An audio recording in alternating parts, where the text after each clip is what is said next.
Queridos e amados irmãos, muito boa noite. Quero convidá-los a abrirmos o texto bíblico no segundo livro de Samuel, capítulo 1. Segundo livro de Samuel, capítulo 1. Enquanto abrimos, eu dou graças, porque Deus nos permitiu ficar mais uma semana nesse capítulo. Eu sou grato porque alguns irmãos me escreveram essa semana com perguntas e aplicações que eu achei muito necessária para fazer neste sermão. Então, eu agradeço essa interação de vocês, em podermos juntos meditar, não só agora, mas também durante a semana, na palavra de Deus que nós ouvimos e nas formas como que nós podemos colocá-la em prática, pois esse é o nosso alvo. Então, eu peço que você fique comigo. Eu não sei se nós vamos conseguir terminar todo o sermão hoje. Ele está quilométrico, essa é a verdade, mas se não der tempo, a gente termina até Jesus voltar, isso que nós sempre fazemos aqui. Então, a gente continua e vai continuar.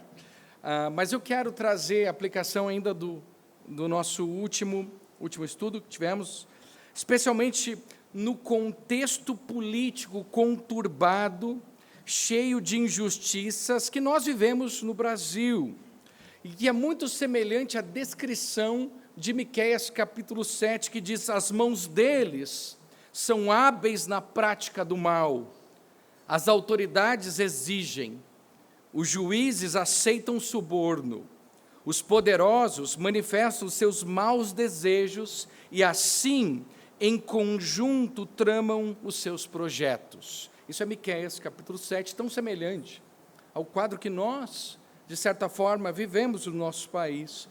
E aí a pergunta é: será que não seria correto desejar que essas pessoas morram?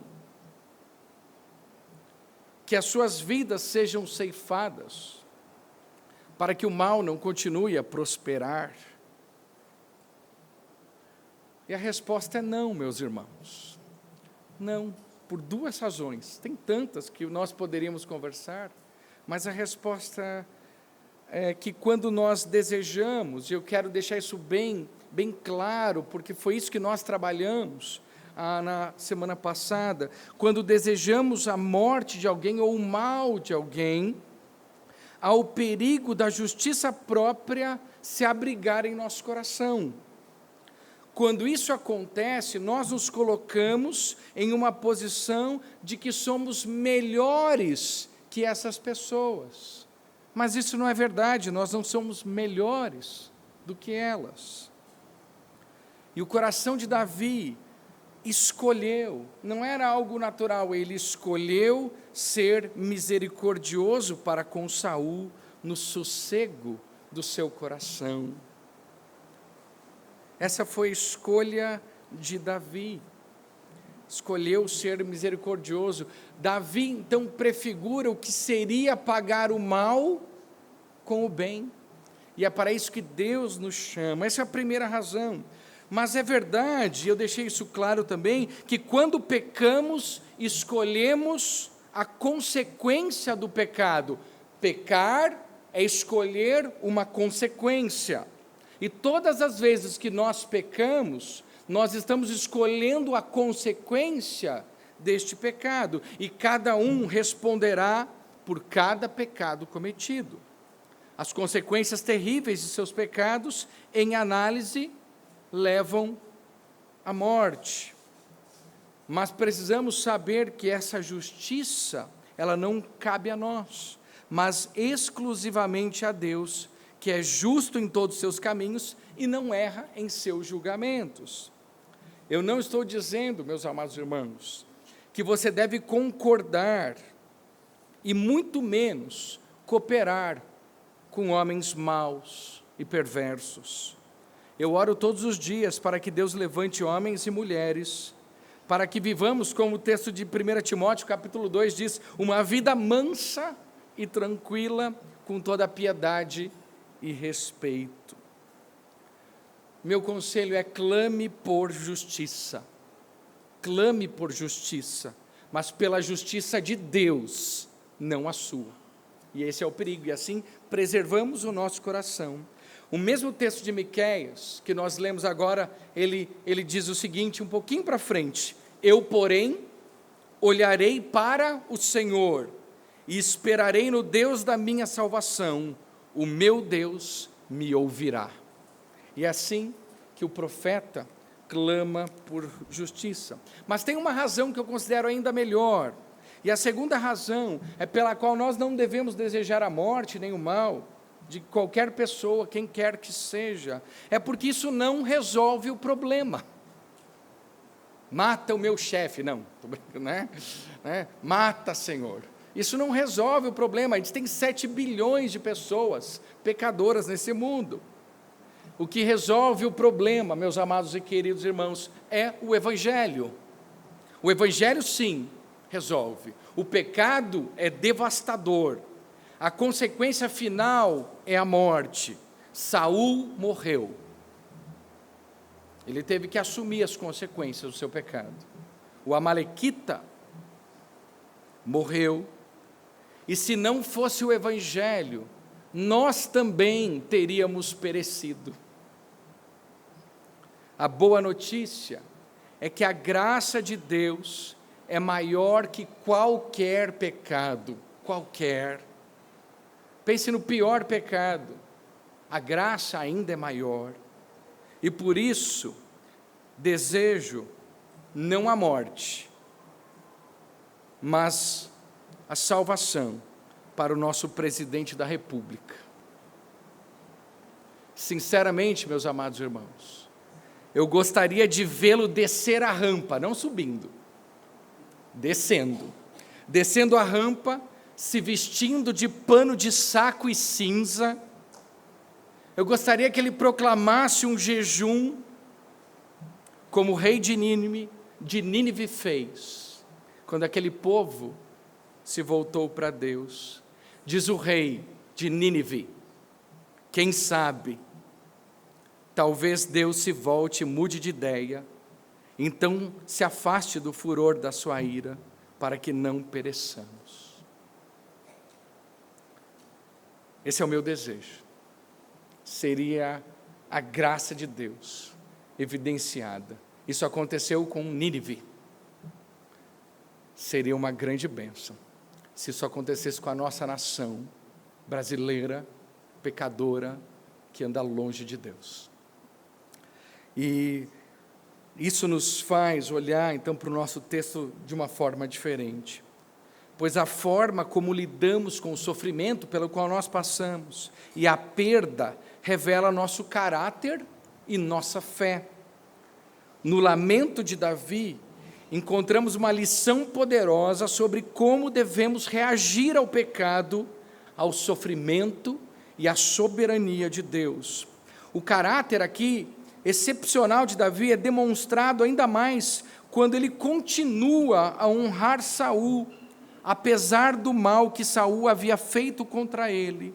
Davi então mostra que é uma pessoa diferente, que é um tipo diferente de rei. Davi não se alegra por seu adversário estar morto. Em vez disso, ele e seus homens respondem com uma tristeza improvisada. Olha aqui o versículo 11 do capítulo 1. Então Davi rasgou as suas próprias roupas, e todos os homens que estavam com ele fizeram o mesmo. Prantearam, choraram e jejuaram até a tarde. Por Saul, por Jonatas, seu filho, pelo povo do Senhor e pela casa de Israel, porque tinham caído à espada. E isso é seguido mais tarde por uma canção composta de lamento por Saul e seu filho Jonatas, texto que nós vamos estudar hoje. Saul pode ter sido péssimo, mas ele era rei de Israel. Imagine que um primeiro-ministro ou presidente que você pessoalmente não gosta seja morto. Você naturalmente deveria responder em choque, indignação e tristeza. Sabe por quê? porque nós honramos o cargo, mesmo que não honremos o titular do cargo. No final das contas, toda autoridade é instituída por Deus. Nenhuma delas tem a prerrogativa de estar acima de Deus. E, neste caso aqui, a morte de Saul apontou para os efeitos do pecado, esse pecado que não somente o atingiu, mas que atingiu o seu filho, Jonatas, e que atingiu também todo o povo. O lamento de Davi pela morte de Saul foi mais do que um pesar, foi um lamento por Saul, por Jonatas, seu filho, pelo povo do Senhor e pela casa de Israel. Davi compôs esse lamento e o publicou para a nação, e agora ele chegou e ele fez isso de forma que todos soubessem, e dessa forma ele mostrou que, embora tivesse sido exilado do reino de Saul, não havia renunciado à nação, nem se distanciado das aspirações e tristezas de Israel. E esse título aqui, se você está comigo, a lamentação de Davi por Jonatas, ele diz, Davi pranteou, versículo 17, Davi pranteou Saul e seu filho Jonatas com esta lamentação, e ordenou que se ensinasse aos filhos de Judá o hino ao arco, que está escrito no livro dos justos. Então, agora, ele então sugere esse lamento para animar seus compatriotas diante da dor e do estrago causado pelo pecado. Lembre-se disso, diante da dor e do estrago causado pelo pecado. Afinal, meus amados, o pecado traz vergonha. Esse é o primeiro ponto. O pecado traz vergonha. O lamento de Davi por Saul começa com as palavras que são consideradas por alguns até como um exagero, mas eram, na verdade, uma descrição precisa do que Israel havia perdido na batalha com os filisteus. Ele diz a partir do verso 19, a sua glória, ó Israel, foi morta sobre os seus montes, como caíram os valentes. Não anunciem isso em Gate, nem o publiquem nas ruas de Asquelon, para que não se alegrem as filhas dos filisteus, nem saltem de contentamento as filhas dos incircuncisos. Montes de Gilboa, que sobre vocês não caia nem orvalho, nem chuva, nem haja aí campos que produzem ofertas, pois neles foi profanado o escudo dos valentes, o escudo de Saul, que nunca mais será ungido com óleo. Sem sangue dos feridos, sem gordura dos valentes, nunca se recolheu o arco de Jonatas, nem voltou vazia a espada de Saul. Saul e Jonatas, queridos e amáveis, nem na vida nem na morte se separaram, eram mais ligeiros do que as águias, mais fortes do que os leões. Filhas de Israel, chorem por Saul. Ele as vestia de rico escarlate, e enfeitava com ouro as roupas de vocês. Como caíram os valentes no meio da batalha, Jonatas sobre os montes foi morto. Estou angustiado por sua causa, meu irmão Jonatas. Você era amabilíssimo para comigo, excepcional era o seu amor, ultrapassando o amor de mulheres. Como caíram os valentes e pereceram as armas de guerra. Como Davi poderia descrever um homem tão avançado em depravação, que morreu sob a justa ira, como a tua glória, ó Israel? E a resposta é que Saul realmente tinha sido um magnífico rei. Ele foi escolhido por Deus, especialmente na sua juventude, ainda que ele então rapidamente ele se vai e se afasta do Senhor. Mas se você compara o livro de Juízes com o reinado de Saul, parece que você está no céu. A verdade é essa. Houve uma grande mudança. Israel, no livro de Juízes, ele era refém do pecado. Israel, no livro de Juízes, era um livro cheio de desgraças atrás de desgraças. E Deus, então, unifica o reino. E houve a paz e prosperidade durante os 40 anos do reinado de Saul. E foi Deus quem fez isso. Israel se gloriou em Saul e confiou nele, embora Saul agora estivesse caído e derrotado. Calvino comenta o raciocínio de Davi aqui.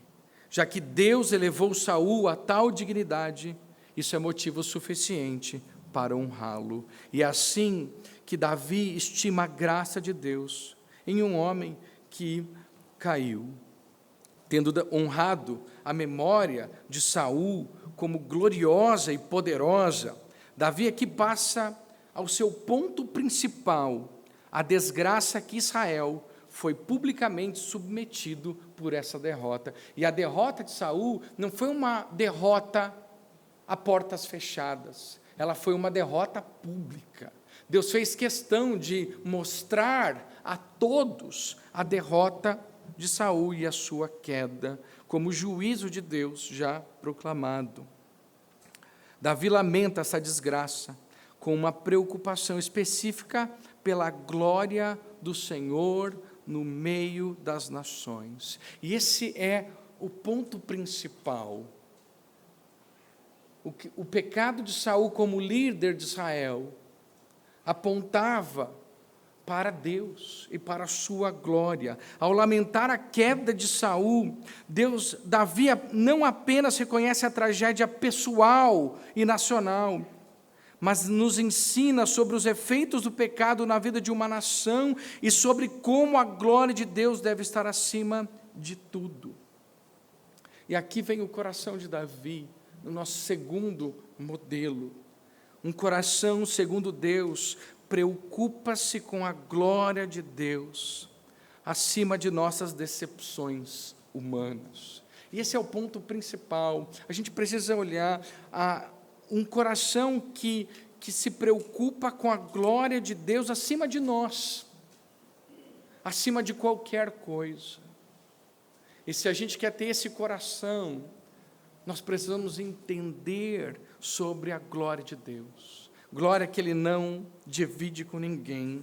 Glória que Deus tem mais alta estima. E por isso Ele continua dizendo no versículo 20, não anunciem, não conteis em Gate, lamenta Ele. Versículo 20, não o publiqueis nas ruas de Asquelon, para que as filhas dos filisteus não se regozijem, para que as filhas dos incircuncisos não exultem. Não poderia haver dúvida de que a notícia da derrota de Saul seria celebrada nas cidades filisteias. Mas Davi expressa o desejo que esse resultado pudesse ser evitado de alguma forma, lembrando a seus ouvintes que aqueles incrédulos, pessoas abomináveis para Israel e para Deus, ele teria ficado, ele então, irritado com o fato de se alegrarem com a morte do rei de Israel. E, meus amados, isso acontece todo o tempo. Todo o tempo. O triste não é o mundo comemorar as derrotas da igreja.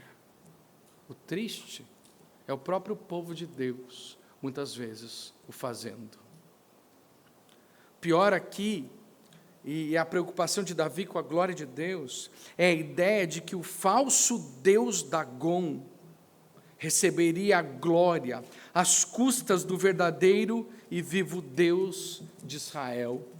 Gate era a capital militar dos filisteus, das 5 cidades filisteias, e Asquelon era a capital religiosa do país. E ele junta Gate e Asquelon. Dessa forma, Davi lembra os israelitas que a sua derrota, que a derrota em Gilboa, é uma desgraça não só nacional, mas também é uma desgraça espiritual. E aqui ele está motivando o povo. Ele diz, olha o custo do pecado. Olha quão vergonhoso é o pecado. Olha a vergonha que o pecado traz. Ele está agindo como um treinador de futebol, que coloca no vestiário uma declaração insultuosa e arrogante feita por um membro do time rival. Sabendo do efeito muitas vezes motivador, né? Muitas vezes tem isso nas entrevistas, né? Eu vou pegar esse time, não é para nada, geralmente esse time perde, né? Então a ideia é essa, trazer esse tipo de sentimento. De maneira semelhante, Davi pretende alimentar o fogo da fúria de Israel para obter o máximo de unidade e esforço nas batalhas que virão. Com o gosto amargo da humilhação na boca, Davi desabafa simbolicamente sua fúria contra o local do desastre. E ele diz lá no versículo 21, montes de Gilboa, não haja orvalho nem chuva sobre vós, nem campos de ofertas. Pois neles foi profanado o escudo dos valentes, o escudo de Saul, que nunca mais será ungido com óleo. No mundo antigo, os escudos eram um sinal de destreza e poder, e eram ungidos com óleo para brilhar intensamente na face do inimigo. Então, os escudos eram feitos dessa forma, eles eram de couro, e eles precisavam então, e agora eles precisavam de óleo, para que eles não rachassem, não se estragassem. E agora o escudo de Israel estava no pó, no chão. Esse escudo que era quem? O próprio Saul. Ele representava a proteção do povo, e ele tinha a prerrogativa de defender o povo, e agora Saul está morto, Saul está no chão, havia vergonha para Israel. E aí então ele, reunindo essas imagens, os poderosos caídos, os ímpios se regozijando, a terra em desespero, Davi vê a vergonha que resulta do pecado sob a mão do julgamento de Deus.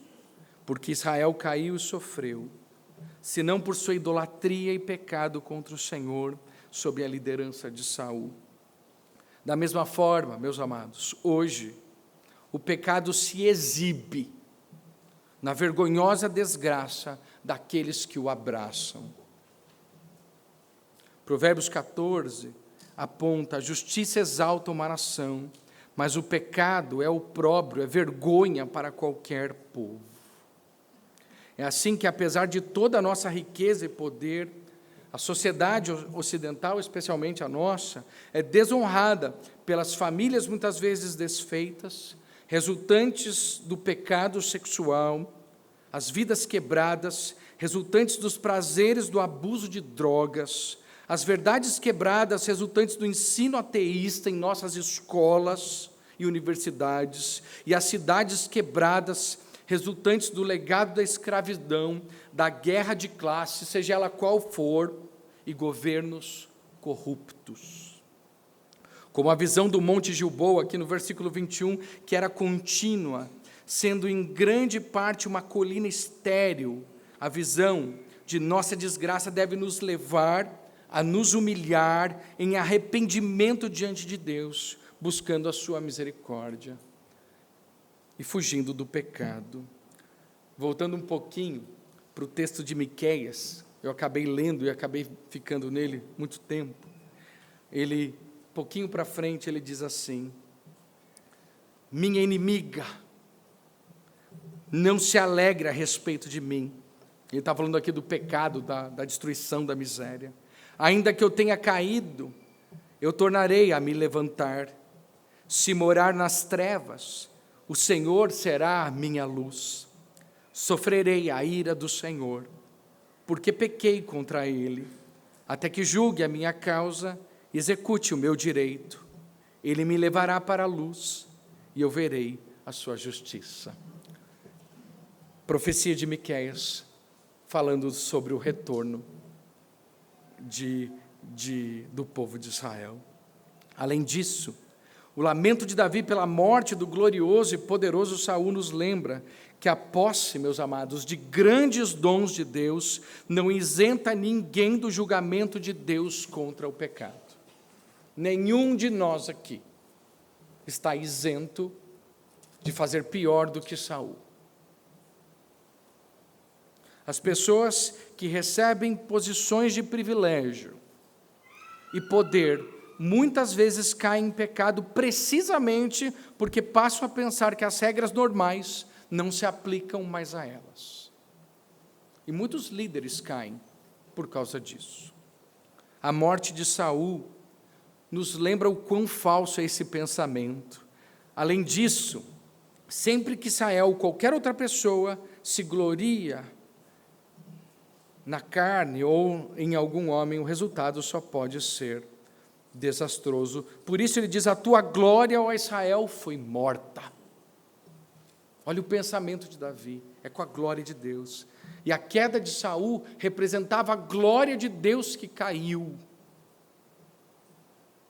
Davi lamenta sobre Saul, e seu exemplo mostra que a melhor maneira de nos preservarmos contra a amargura e tristeza é nos gloriarmos somente em Deus e colocarmos nossas verdadeiras esperanças na salvação eterna que Ele dá por meio de nosso Salvador, Jesus Cristo. E se o pecado nos traz vergonha, o pecado também nos faz perder. E tendo começado, agora a partir do verso 22, ele fala assim: sem sangue dos feridos, sem gordura dos valentes, nunca se recolheu o arco de Jonatas, nem voltou vazia a espada de Saul. Saul e Jonatas, queridos e amáveis, nem na vida nem na morte se separaram. Eram mais ligeiros do que as águias, mais fortes do que os leões. Ele diz: filhas de Israel, chorem por Saul.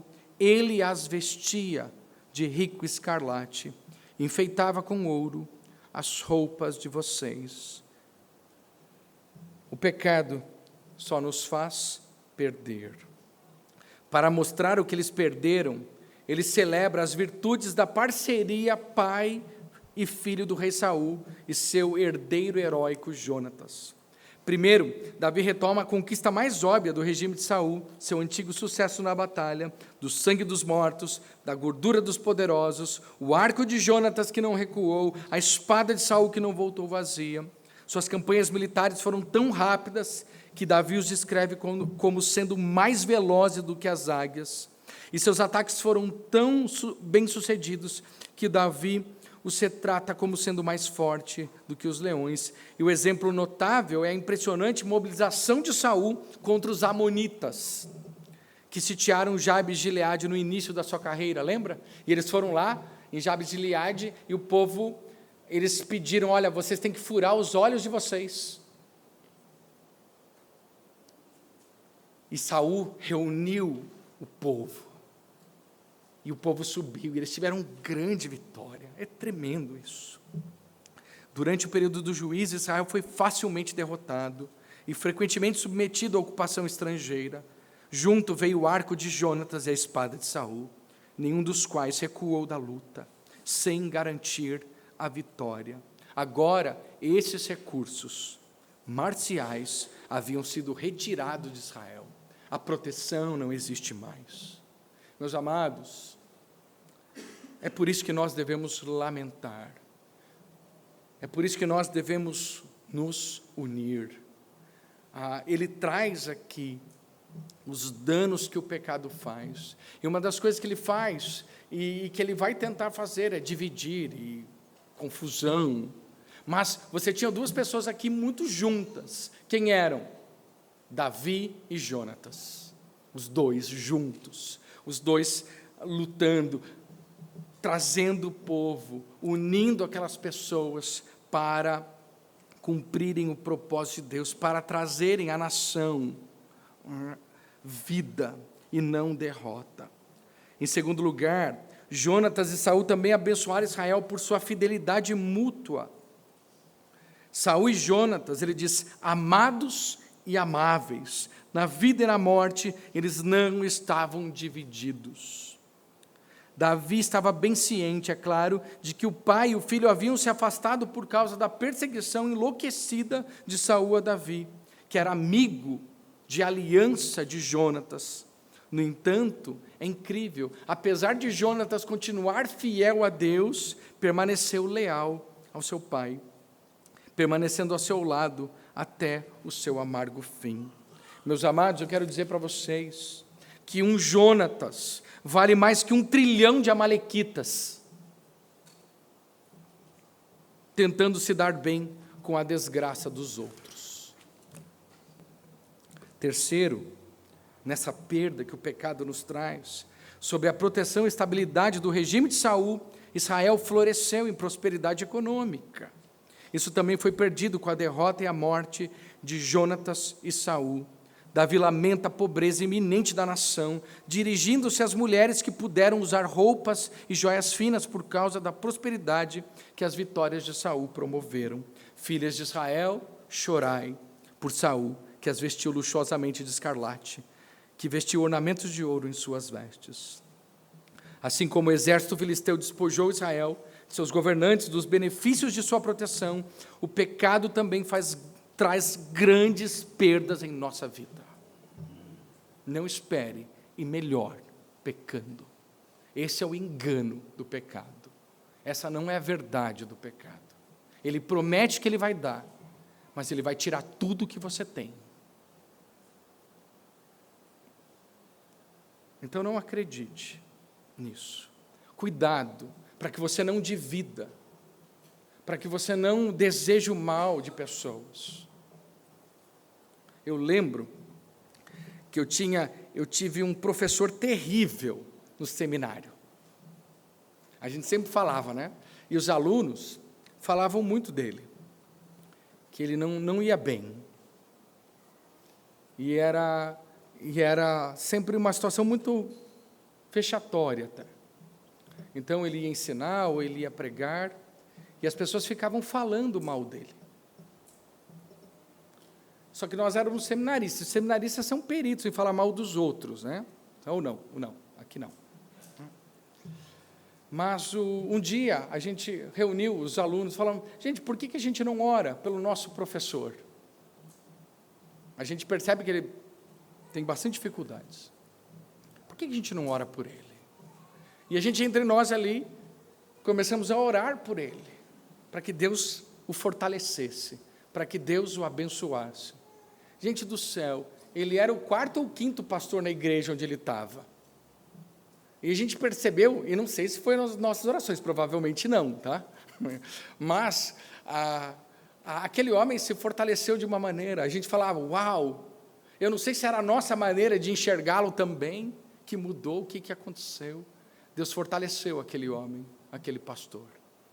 Deus o levantou. Um tempinho depois, ele saiu, ele deixou o seu lugar lá de 5º pastor, eu acho que ele era na igreja, ele assumiu uma igreja como pastor titular, ele pastoreou por muitos anos, ele concluiu seus estudos com os mais altos louvores, escreveu livros, e eu falei, uau, como é bom isso, como é bom a gente ver Deus operando dessa forma na vida das pessoas. Então, meus amados, acho que a gente deve ter esse cuidado, porque o contrário, todos nós sofremos. A realidade da queda de Saul não ajudou Israel. A queda de nenhum de vocês aqui vai ajudar a nossa igreja. Nenhum de nós. Seja minha, seja pastor João, seja qualquer um dos meus irmãos aqui. Como ele diz aqui, amáveis. Cadê, gente? Me ajudem a achar aqui. Queridos e amáveis. Vocês são esses. Queridos e amáveis. Quem dera, meus amados, que nenhum de nós caia.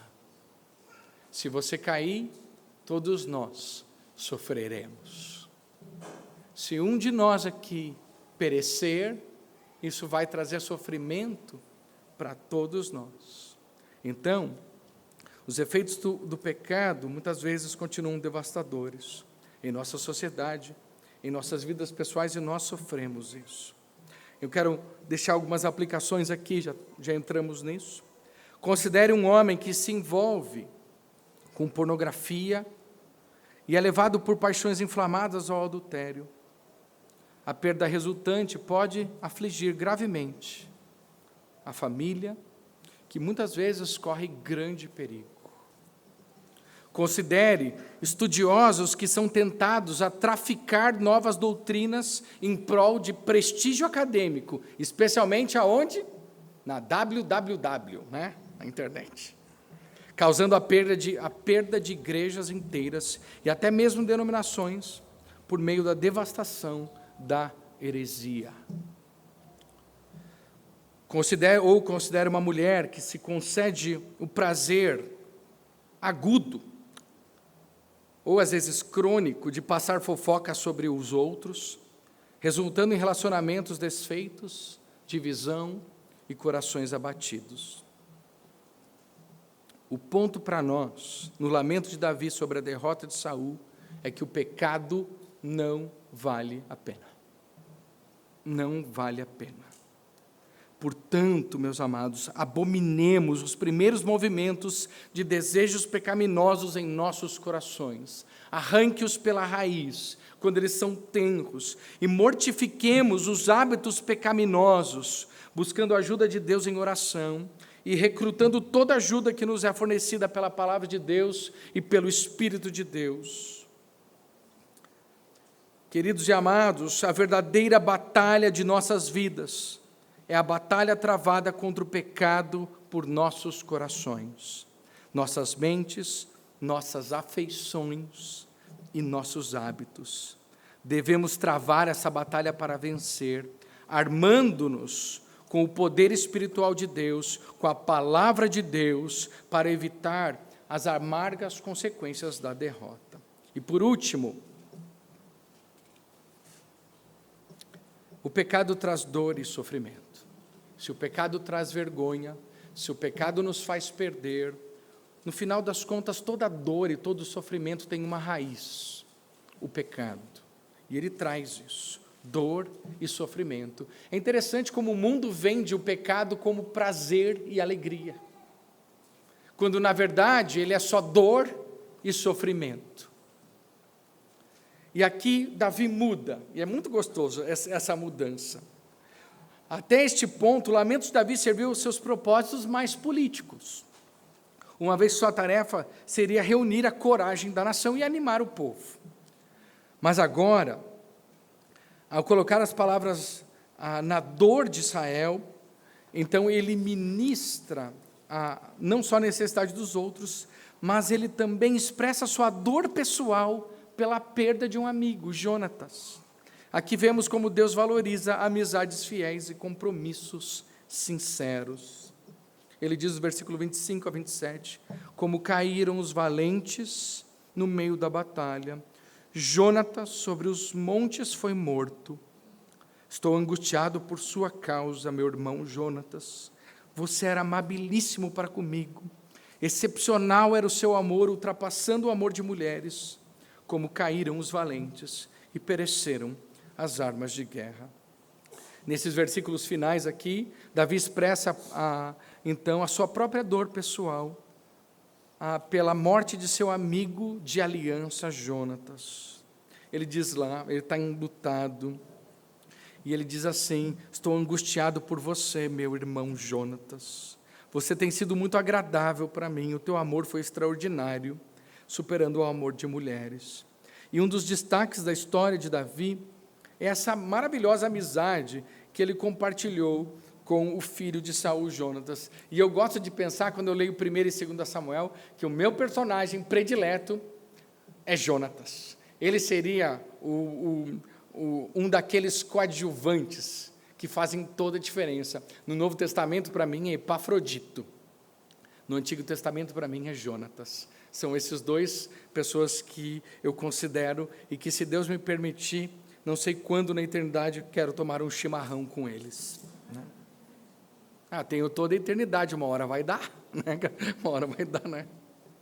Então, a gente vê isso. Eles eram, e é interessante que Davi e Jonatas eram os amigos mais improváveis do mundo, não é verdade? Quem apostaria na amizade de Davi e Jonatas? Nada, visto que Davi era o substituto escolhido por Deus para o rei Saul, pai de Jonatas. E Jonatas era o príncipe herdeiro de Saul. e agora eles eram os melhores amigos. Mas essa amizade abençoou ricamente outras pessoas e sobreviveu a todas as provações provocadas pelo ódio louco de Saul por Davi. Davi, portanto, tinha os motivos para lamentar a morte do digno Jonatas, cuja fidelidade a seu pai lhe custara a vida no Monte Gilboa. É tremendo isso. Fidelidade a Deus, lealdade. Essas duas grandes virtudes caminhando juntas. Esses são, para mim, os homens mais extraordinários que existem. E é interessante, meus amados, que na sociedade antiga não era incomum que os homens fizessem demonstrações externas de afeto e compromisso uns com os outros. A gente perdeu isso hoje. A gente perdeu isso. Mas era muito comum no Oriente Médio Antigo. E como a nossa sociedade contemporânea se sente menos confortável com essas exibições fraternais, alguns já sugeriram que o relacionamento de Davi e Jonatas tinha conotações sexuais e até homossexuais. Mas isso é fruto de uma sociedade que nós vivemos hipersexualizada e desmoralizada de valores na qual nós vivemos. Nada nesse texto, nada sugere tal coisa. E a própria ideia de um vínculo homossexual teria sido abominável, tanto para o escritor bíblico, quanto para os leitores originais. Em sua dor, Davi simplesmente afirma que seu relacionamento com Jonatas foi mais importante para ele do que qualquer um dos relacionamentos humanos que ele já havia conhecido. Ele diz: você tem sido muito agradável para mim, lamenta Davi. Teu amor foi extraordinário. Jonatas havia sido um parceiro nas campanhas militares de Davi, em suas lutas e, mais importante, em seu serviço devotado ao Senhor. E é interessante, meus amados, que os nossos amigos, e isso é um alento para nós, muitas vezes eles vão surgir nas lutas, nas dificuldades. Os seus amigos não vão estar nas festas. Você não vai encontrar os seus melhores amigos nas festas ou em lugares onde você se alegra. Os seus melhores amigos vão se revelar em provações, lutas, muitas vezes sangrentas. E isso é bom demais. Eu sou muito amigo de uma pessoa aqui, de várias, na verdade, mas tem alguns, meus irmãos, né? O Léo está comigo já há 37 anos. 37 anos me aturando, 38, né? A gente está ali, 38 anos caminhando junto, desde que ele estava no berço, lá, segurando o berço, olhando para mim, né? E eu lá, mano, a gente foi desenvolvendo isso, minha irmã Laila. A nossa unidade e a unidade da nossa família veio porque passamos por muitas dificuldades. Mas Deus usou isso para nos unir, isso foi muito bom. Mas eu tenho esse outro aqui, João, e eu lembro, nas dificuldades, que eu estava passando por um momento tão terrível na minha vida, e a gente tinha um sinal, né? Eu estava lá, e era esse sinal aqui, com os 2 dedos indicadores, né? E eu estava passando por uma grande provação, estava sendo humilhado, estava passando por dificuldades, parte por eu mesmo, sou terrível, parte porque Deus estava me lapidando, e o pastor João estava às vezes sentado ali quietinho, né? E ele dizia assim para mim, mas uma vez ele fez assim, né? E ele foi mais enfático. E sabe o que era esse sinal? Era o nosso combinado, bem lá da Idade Média. Ele disse: esses sofrimentos são suportáveis. Era esse o sinal. Esses sofrimentos são suportáveis. Ele me lembrava isso. E o que era um alento para mim é que eu não estava sozinho, eu tinha um amigo ali, sentado me lembrando a verdade. Esses sofrimentos são suportáveis. E é bom, e é nos momentos, às vezes, de dificuldade, meus amados irmãos, que nós encontramos os nossos verdadeiros amigos. Quantas vezes eu fui lá chorar na casa do seu Júlio, Ia lá, chegava lá, vim fazer uma visita, mas na verdade, era eles que estavam fazendo uma visita para mim, no meu coração. Ou quando eu ia para a casa da minha mãe, só pegava o travesseiro e falava, vou dormir. E eu me sentia acolhido. Gente, a amizade é bom. E um dia, crianças, vocês vão ser amigos dos seus pais. Parece longe, mas não é. E é tão bom isso. Isso tudo é bom. É Deus preparando essas coisas. Então, se você está passando por um momento difícil na sua vida, se você está lutando contra o pecado, se você está sofrendo, eu tenho uma boa notícia para você. Provavelmente Deus pode te dar um grande amigo, que você vai levar para toda a sua vida, e isso é bom demais. Foi assim que aconteceu com Davi e com Jonatas. E, meus amados, essas amizades são muito importantes. Só que tem um problema aqui, né? Apesar de tudo, meus amados, a Bíblia ensina que os nossos melhores amigos são quem? Porque é estranho aqui. Davi diz, o teu amor superou o amor de mulheres. É isso que ele fala? Isso, o amor de mulheres. Eu fiquei, tem alguma coisa aqui. Ele usou mulheres no plural, né? Porque a ideia, né, a Bíblia ensina que Deus pretende que o casamento proporcione o mais íntimo e significativo dos relacionamentos humanos. E a ideia é que maridos e esposas tenham o relacionamento mais significativo e mais profundo que existe. Davi não teve esse privilégio, você tem. E Davi, ele tinha o quê? Mulheres, né? Isso complicou a vida dele, né? Isso complicou. A primeira esposa dele, Mical, foi um casamento arranjado. Ele já começou assim, no Oriente Médio Antigo era muito comum isso acontecer, os casamentos serem arranjados por causa de terras e posses, né? Não sei se isso tem hoje, mas acho que não. Não tanto, pelo menos. Mas esse primeiro casamento de Davi foi político, e Mical não era uma pessoa meio fácil, né? Você lê a história, né? Eles tiveram algumas dificuldades. E a adição de várias esposas, nos anos seguintes, garantiu que Davi nunca experimentaria as influências edificantes e santificadoras que Deus oferece dentro dos laços do amor conjugal íntimo e fiel. O fato de ele ter várias mulheres, né, atrapalhou muito a vida dele, né, e ele não pôde experimentar isso, né. Imagine, né, a gente brinca com isso, mas é brincadeira, não é sério, tá? Eu amo a minha sogra, né. A vida de Davi, a verdade é que teria sido muito mais abençoada se ele tivesse se comprometido com uma mulher em um casamento fiel e piedoso. E esse é o desejo que Deus tem para nós, maridos aqui, que as nossas esposas tenham esse relacionamento mais íntimo possível. Por isso, que eu quero incentivar aqui os homens a desenvolverem esse relacionamento fiel, íntimo, criativo com as suas esposas. Vocês têm que ter amizade, né? Tem que assistir futebol, né? Não, estou brincando, né? Vocês têm que fazer coisas juntos, melhor, tá? Vocês têm que servir ao Senhor juntos, têm que fazer coisas juntos, têm que desenvolver conversas. E eu quero incentivar isso essa semana, tá?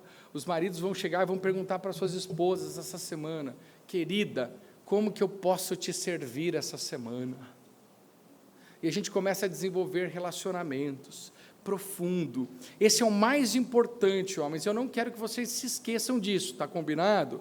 Ao mesmo tempo, eu quero incentivar também os homens a estarem em relacionamentos de amizade. O grupo de homens é uma das maiores barreiras de proteção para os jovens da igreja. A gente falou sobre isso ontem.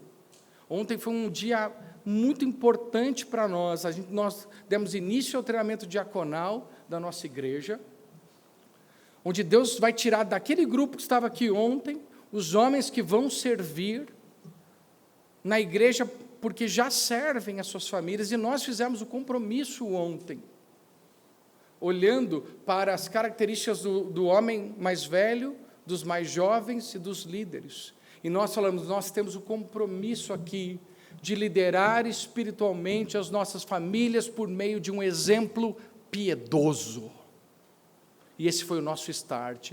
Ontem, nós nos comprometemos com isso.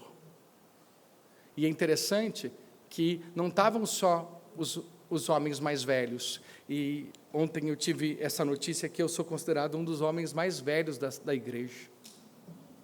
E eu fiquei feliz por isso. Ainda que isso me traz mais responsabilidades. Mas fiquei mais... A maioria dos homens aqui eram jovens aqui ontem. Mas acho que tinham 50, porque a gente considerou jovens 50 para baixo, tá, pessoal? Os mais velhos 50 para cima. A gente olhou esses aí. Mas desses mais jovens, de 50 para baixo, tinham vários ali que tinham 15 anos, 13 anos, 10 anos, 17 anos, 20 anos, esperando ali esse grupo se manifestar. Ontem eles puderam olhar e falar, olha, esse é o nosso alvo, esse é o nosso objetivo. E nós aqui, terminando rapidamente a nossa parte, fomos então para selar isso com um churrasquinho. É coisa dos homens. Mas é isso que precisa acontecer. Na medida que nós fortalecemos a nossa vida. Se alguém um dia quiser me perguntar, ou perguntar para o pastor João, como nós nos tornamos amigos, seria muito interessante. Meus amados, os homens são esses exemplos. E na medida que nós nos juntamos e temos esse propósito, assim como era Davi e Jonatas, propósito do Senhor, isso é bom demais. Porque a gente faz muito mais do que abrir potes de conserva, ou matar baratas achineladas de Raider. Né? Nós temos esse compromisso de liderar, por meio do exemplo, as nossas famílias de uma maneira piedosa. Fazendo isso, a nossa igreja vai bem. Foi isso que nós fizemos ontem. A saúde da nossa igreja, ela estava sendo realizada, a saúde que nós vemos hoje, ela começou ontem. E é assim que nós fazemos. Então, meus amados, podemos resumir essa lição de hoje, essa pregação de hoje, que agora sim terminamos. Essa lição com uma verdade central que deve ficar gravada em nossos corações. O pecado traz vergonha, dor e perda. Mas a graça de Deus nos conduz ao arrependimento, restauração e verdadeira esperança em Cristo. Devemos lembrar novamente que assim como a desgraça e a perda de Israel resultaram em uma descida desnecessária ao pecado, também é o pecado que, em última análise, está por trás de toda a dor que experimentamos. A gente precisa dar nome aos bois. Portanto, sabendo disso, devemos usar todo o nosso luto, derrotas e desastre para nos enfurecer e endurecer nossa determinação contra o reino espiritual do pecado e das trevas que lançou todo o nosso mundo sob o espectro da morte. Tudo isso serve para a gente se enfurecer contra o pecado, dizendo, eu não quero pecado dentro da minha casa, eu não quero pecado dentro da minha vida, eu não quero pecado no meu computador, no meu celular. Não. Eu quero dar passos na direção de Deus, e eu quero lutar contra o pecado, e eu quero fazer isso junto com os meus irmãos e irmãs em Cristo. Toda dor deve nos levar a servir a Deus de todo o coração. A causa do reino de Cristo, que veio para dar vida e vida abundante, e cujo reino avança no poder da ressurreição contra o reino do pecado e da sepultura. Meus amados, Davi nos ensina que toda dor deve nos aproximar de Deus. O pecado destrói, mas Cristo traz vida. Devemos aprender com nossas derrotas, porque as derrotas dos nossos líderes também são nossas. Devemos aprender com nossas derrotas e olhar para a cruz, onde a vitória final foi conquistada para nós. Esta é a nossa verdadeira necessidade, no meio da dor e do pecado que existem nesse mundo, conhecer a Cristo e seu amor. Vamos orar. Obrigado, Senhor, pela tua graça e misericórdia, pela vitória sobre o pecado que Jesus Cristo conquistou na cruz. Nós que éramos escravos do pecado, fomos libertos pelo poder da cruz. Obrigado, Senhor, por este poder tão imenso, um poder que está disponível a nós. E assim, Senhor, eu quero orar por cada um de nós aqui, para que não venhamos a abraçar o pecado, mas ao contrário, nos esconder sob as tuas asas, sobre o teu cuidado. Ó Deus, eu oro por aqueles irmãos que sofrem com a tentação do pecado em suas vidas, pedindo que o Senhor os livre da tentação. Nos livra, Senhor, da tentação, nos sustenta nas provações, guarda-nos, Senhor, na tua palavra. Não nos permita, Senhor, cedermos aos caprichos e ao mundo que tenta nos seduzir. Firma as nossas vidas, Senhor, na tua palavra, para que vivamos, e fortalece a tua igreja, fortalece os homens desta igreja, para que esta semana desenvolvam seus relacionamentos, ó Deus, e para que as nossas famílias possam ser, ó Deus, abençoadas, nossos filhos, Senhor, nossas filhas, abençoa-os, Senhor, e assim, ó Deus, nos colocamos à tua disposição, para fazer a tua vontade, sempre, e assim oramos, não pela nossa força, mas pelo teu Espírito Santo, no nome do nosso Senhor e Salvador Jesus. Amém.